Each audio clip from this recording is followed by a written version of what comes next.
Assalamu alaikum wa rahmatullahi wa barakatuh.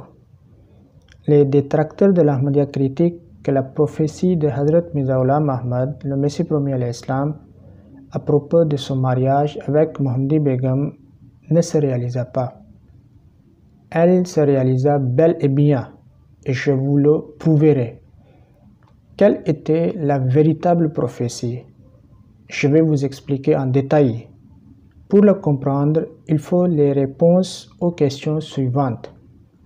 La première, qui était Mohammadi Begum? La deuxième, quelle croyance entretenait la famille de Mohammadi Begum?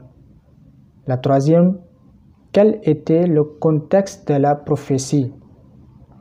La quatrième, quelles étaient les révélations du Messie promis l'Islam à ce sujet? La cinquième, comment la prophétie s'est réalisée? La sixième, que pensaient les membres de la famille de Mohammadi Begum à propos de la prophétie? Et la septième, quelles sont les critiques souvent faites sur la prophétie? Je donne la réponse à la première question, à savoir qui était Mohammadi Begum. Mohammadi Begum était la fille de Ahmad Beg, le cousin maternel du Messie promis à l'Islam. J'ai déjà fait une vidéo en détail sur l'introduction à la famille de Mohammadi Begum, vous pouvez la visionner. Maintenant, je réponds à la deuxième question, à savoir quelle croyance entretenait la famille de Mohammadi Begum. La famille de Mohammadi Begum insultait Dieu, le Saint-Coran et le Saint-Prophète sallallahu alayhi wa sallam. J'ai déjà fait une vidéo en détail sur leurs croyances. Maintenant, j'aborde les questions 3 et 4, à savoir le contexte de la prophétie et la prophétie. La famille du Messie promis l'Islam et celle de Mohammadi Begum se moquaient de l'islam comme je vous l'ai déjà expliqué. Il se moquait également du Messie promis l'Islam parce qu'il revendiqua que Dieu lui parlait et le suscita pour la réforme de l'islam. Il disait qu'il n'y a pas de Dieu qui parle et donne aux gens la connaissance de l'invisible. Tout cela est fraude et tricherie. Ils ont réclamé Falyatina bi aya in kana min as-sadiqin, qu'il nous montre un signe s'il est véridique. Qu'il nous montre un signe s'il est véridique. Le trésor spirituel, volume 5, Aïnaï Kamalat Islam, page 568. Cela prouve qu'ils ont eux-mêmes demandé un signe au Messie promis l'Islam. Le Messie promis l'Islam a dit: ils m'ont écrit une lettre qui contenait des injures contre le prophète Mohammed et le Coran. Ils y ont refusé l'existence de Dieu. Ils m'ont demandé des preuves de ma véracité et de l'existence de Dieu. Et ils ont publié leurs lettres. Le trésor spirituel, volume 5, Aïnaï Kamalat Islam, page 568. À la suite de la lettre, le Messie promis l'Islam a fait la prière suivante: Ya Rabbin sur Abdak, Ya Rabbin sur Abdak, Wakhzul A'da'ak. Ô mon Dieu, aide ton serviteur et humilie tes ennemis.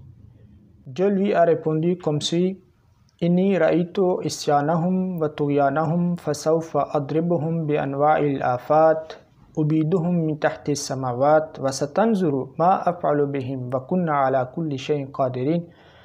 Inni aj'alu nisa'ahum aramila wa abna'ahum jatama wa buyutahum khariba liyazuku ta'ma ma qalu wa ma kasabu walakin la uhlikuhum daf'atan wahida bal qalilan la'allahum yarji'un wa yakununa min at-tawabin.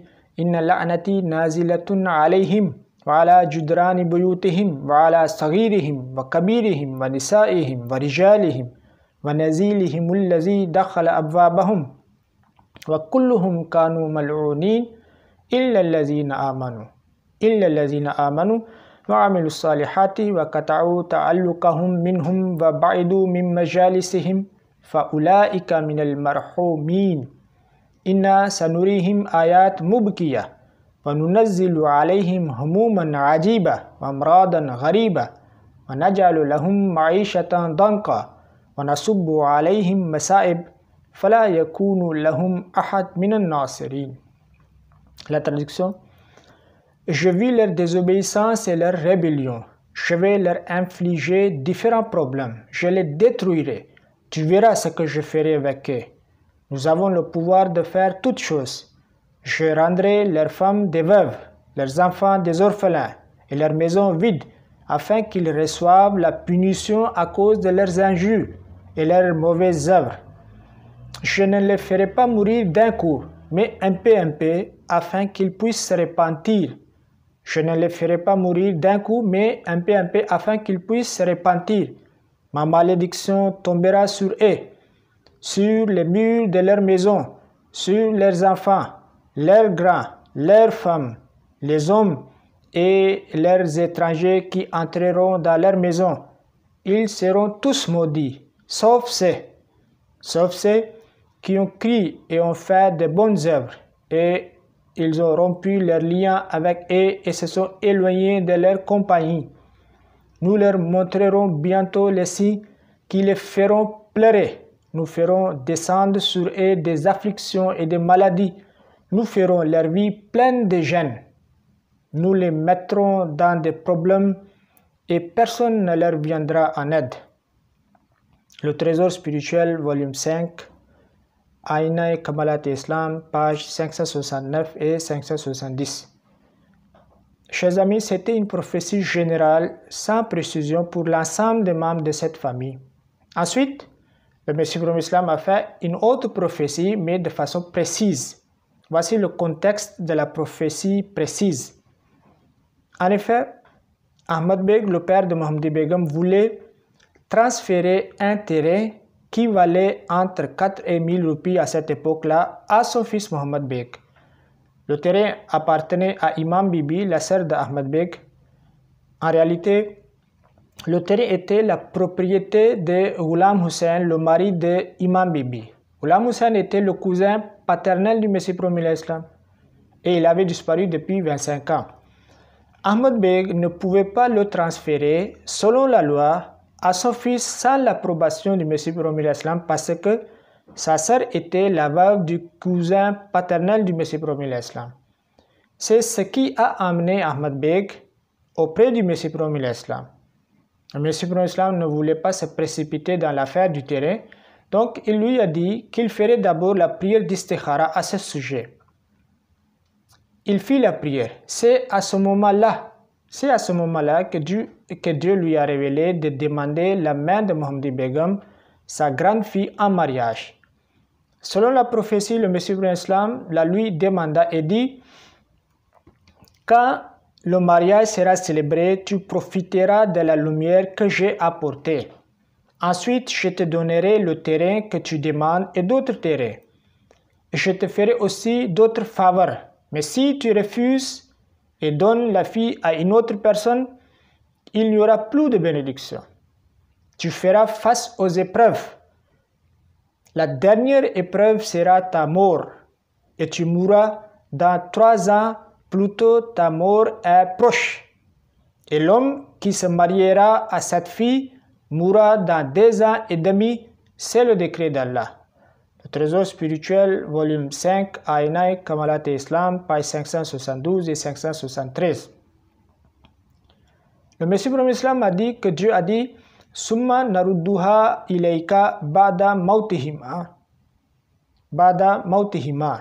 Et nous la ramenerons vers toi après la mort des deux. Le Trésor spirituel, volume 7, Kramatus Sadekin, page 162. Ensuite, le Messie de l'Islam a prédit: Raïtu hazihil mar'a wa asarul bukai ala wajhiha fakultu ayyatuhal mar'a tubi fa innal bala'a ala aqibik wal musibatu nazilatun alayki jamut wa yabqa minhu kilab muta'addada.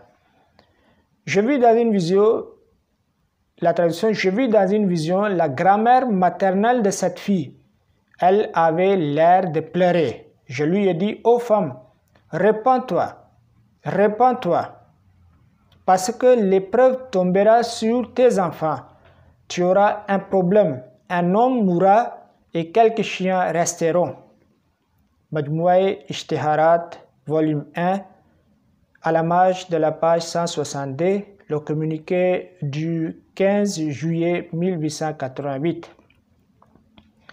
Le Messie Prophète Islam a dit فَأُلْهِمْتُ مِنَ الرَّحْمَنِ أَنَّهُ مُعَذِّبُهُمْ لَوْ لَمْ يَكُونُوا تَائِبِينَ فَأُلْهِمْتُ مِنَ الرَّحْمَنِ أَنَّهُ مُعَذِّبُهُمْ لَوْ لَمْ يَكُونُوا تَائِبِينَ. Dieu m'a révélé qu'il les châtiera s'ils ne se repentent pas. وَإِنْ تَابُوا وَأَصْلَحُوا فَنَتُوبُ عَلَيْهِمْ بِالرَّحْمَةِ وَنُغَيِّرُ مَا أَرَدْنَا مِنَ الْعُقُوبَةِ S'ils se repentent et se réforment, nous nous tournerons vers eux avec miséricorde et nous changerons le châtiment que nous avons décrété. Le Trésor spirituel, volume 11, la fin d'Atham, page 212. Chers amis, vous venez d'écouter la prophétie et son contexte. Maintenant, je réponds à la 5e question, à savoir comment la prophétie s'est-elle réalisée? La prophétie, de façon générale, nous informait que des malheurs tomberaient sur leur famille. Voici ce qui s'est passé. Ahmad Beg a perdu, après la prophétie, son fils Mohammed Beg en juillet 1890. Il a perdu également ses 2 sœurs. Il a eu beaucoup de problèmes, y compris les problèmes financiers.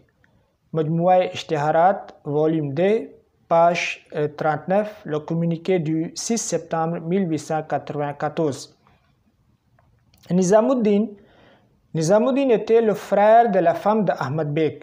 En 1910, la peste tua beaucoup de ses parents. Il vint devant la porte du premier calife et il commença à pleurer. Le premier calife lui en demanda la raison. Il répondit: n'y a-t-il pas le remède pour nos problèmes? Maintenant, je ne fais plus d'opposition. Siratul Mahdi, tradition numéro 720. Écoutons maintenant ce qui s'est passé avec Ahmad Beg. Quand le Messie Prophète Islam a fait la prophétie de la mort d'Ahmad Beg, il n'y a pas prêté les oreilles. Au lieu de se repentir et donner Mohammedi Begum, sa grande fille, en mariage au Messie Prophète Islam, il se rébella. Et il la donna le 7 avril 1892 à une autre personne appelée Sultan Muhammad. La colère de Dieu tomba sur Ahmad Beg et il mourut de typhoïde à l'hôpital de Hoshiarpur le 30 septembre 1892. Il mourut dans 176 jours après le mariage de sa fille, qui font presque 6 mois. Ainsi, la partie de la prophétie qui annonçait sa mort dans 3 ans après le mariage de sa grande fille s'est réalisée de façon claire. La prophétie annonçait également la mort du mari de sa fille dans 2 ans et demi. La prophétie annonçait également la mort du mari de sa fille dans 2 ans et demi après le mariage. Le mari s'appelait Sultan Muhammad. Est-ce que Sultan Muhammad était aussi mort dans le délai communiqué? Non. Pourquoi? En effet, la prophétie était conditionnée avec le repentir. Il se repentit après la mort de son beau-père, donc il n'était pas mort. Le repentir pouvait repousser leur mal, selon les révélations que vous avez déjà écoutées. Même si on ne trouvait pas la mention du repentir dans sa prophétie, c'est la pratique d'Allah qu'il reporte sa prophétie, annonçant la punition lorsque l'homme se repent. J'ai déjà fait 2 vidéos sur les règles pour mieux comprendre les prophéties, vous pouvez les visionner. Le Messie Prophète Islam a dit: وَمَا كَانَ إِلْهَامٌ فِي هَذِهِ الْمُقَدَّمَةِ إِلَّا كَانَ مَعَهُ شَرْطٌ.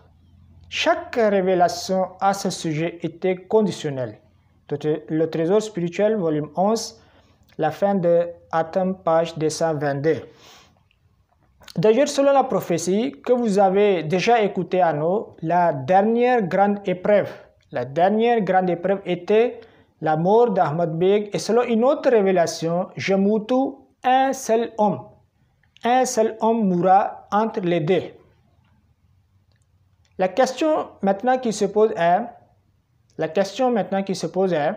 est-ce que Sultan Muhammad s'est véritablement repenti? Oui, il s'est véritablement repenti. Voici les preuves. S'il y a une prophétie à propos de la mort de 2 personnes et l'une meurt, naturellement l'autre craindra et se repentira. De même, Sultan Mohammed se repentit après avoir vu la mort de son beau-père. Il n'a prononcé aucun mot contre le Messie promis l'Islam après la mort de son beau-père. Certains vieux de sa famille ont fait écrire des lettres de pardon au Messie promis l'Islam. Ils se sont bel et bien repentis. En effet, la mort d'Ahmad Beg a effrayé tous les membres de sa famille. La femme d'Ahmad Beg et la mère de Sultan Mohammed étaient naturellement très tristes. Les membres de leur famille ont commencé à prier et à pleurer. Ce sont des signes clairs du repenti de Sultan Mohammed et sa famille. Quand Sultan Mohammed échappa à la mort dans le délai de la prophétie, les détracteurs critiquèrent que la prophétie ne s'est pas réalisée. Le Messie promis l'Islam leur répondit: c'est facile à connaître, dit à Sultan Mohammed, le beau-fils d'Ahmad Beg, de publier un communiqué de refus. Ensuite, Allah fixera la date de sa mort. S'il dépasse la date, je serai un menteur. Certes, M. Islam dit certes, il sera à l'abri tant qu'il ne se rebelle pas. Donc si vous êtes en précipitation, il est important de le rendre rebelle et opposant. Et il faut lui faire publier une telle annonce. Ensuite, vous verrez la puissance d'Allah. Le trésor spirituel, volume 11, la fin d'Atam, page 32, et la référence se trouve à la marge du page 32. Après l'annonce de ce défi, les ennemis de l'islam et du Messie promis l'Islam vinrent à Sultan Mohammed avec la promesse d'une grosse somme à condition qu'il parle contre le Messie promis l'Islam. Sultan Mohammed était celui dont la mort était prédite par le Messie promis l'Islam et le mariage avec sa femme après sa mort était annoncé. Ce Sultan Mohammed, malgré le défi et la provocation déjà, n'a pas prononcé un seul mot contre le Messie promis l'Islam alors que ce dernier a vécu presque 12 ans après ce défi. Sultan Mohammed déclara: Ahmad Beg, mon beau-père, était mort selon la prophétie. Ahmad Beg, mon beau-père, était mort selon la prophétie. Mais Dieu est aussi pardonnant. Il écoute ses serviteurs et fait miséricorde sur eux. Je dis sincèrement que la prophétie du mariage n'a jamais créé un doute en moi. Al-Fazl, le 9 juin 1921, page 10. Si on réfléchit profondément sur la prophétie, on peut en citer les parties suivantes. 1. Ahmad Beg vivra jusqu'au mariage de sa grande-fille. 2. Sa grande-fille vivra également jusqu'à son mariage. 3. Ahmad Beg mourra dans 3 ans, voire plus vite, après avoir donné sa grande-fille à une autre personne à part le Messie promis l'Islam. 4. Le Messie promis l'Islam vivra jusqu'à la réalisation de tous ces événements. 5. Le mari de la fille, s'il ne se répand pas, mourra dans 2 ans et demi après le mariage. 6. Après la mort du mari, sa femme se mariera avec le Messie promis l'Islam. Toutes les 6 parties de la prophétie se sont clairement réalisées. Si Ahmad Beg mourait avant le mariage de sa grande-fille, la prophétie s'avérait fausse. Si sa grande-fille mourait avant son mariage, la prophétie s'avérait encore fausse. Si Ahmad Beg ne mourait pas après le mariage de sa grande-fille dans 3 ans, la prophétie s'avérait toujours fausse. Si le Messie promis l'Islam mourait avant la réalisation de tous ces événements, la prophétie s'avérait fausse. La 5e partie s'est réalisée sous forme du repentir de Sultan Mohammed, comme on l'a déjà prouvé. La 6e partie était conditionnée avec la mort de Sultan Mohammed. Il n'était pas mort à cause de ce repentir, donc Mohammadi Begum ne devint pas veuve. C'est la raison pour laquelle le mariage du Messie promis l'Islam n'a pas eu lieu avec elle. L'objectif principal de la prophétie était la réforme de la famille et pas le mariage du Messie promis l'Islam avec Mohammadi Begum. Et l'objectif était parfaitement atteint avec la mort d'Ahmad Beg, le père de Mohammadi Begum. Maintenant, Chers amis, maintenant, je réponds à la 6e question, à savoir, que pensaient les membres de la famille de Mohammadi Begum à propos de la prophétie?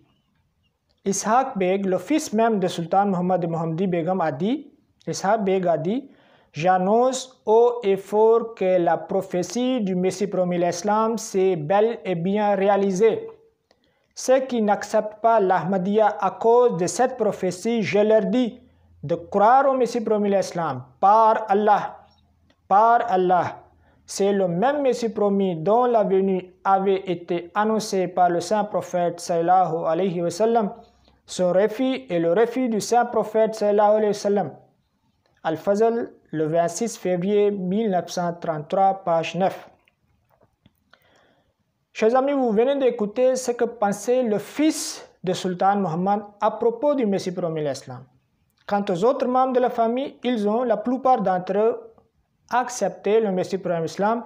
Et j'ai déjà fait une vidéo sur la liste des personnes qui ont embrassé l'Ahmadiyya après la prophétie. Vous pouvez la visionner sur ma chaîne YouTube. Si la prophétie ne s'était pas réalisée selon eux, allait-il faire la béa du Messie promis l'Islam? Allait-il faire la béa du Messie promis l'Islam? Les membres de la famille de Mohammadi Begum ont annoncé que la dite prophétie s'est réalisée, mais les ennemis du Messie promis l'Islam la refusent. C'est étonnant, n'est-ce pas? Inch'Allah, dans la prochaine vidéo, je répondrai à la dernière question, à savoir quelles sont les critiques souvent faites sur la prophétie. Wa akhiru da'wana anil hamdulillahi rabbil alamin.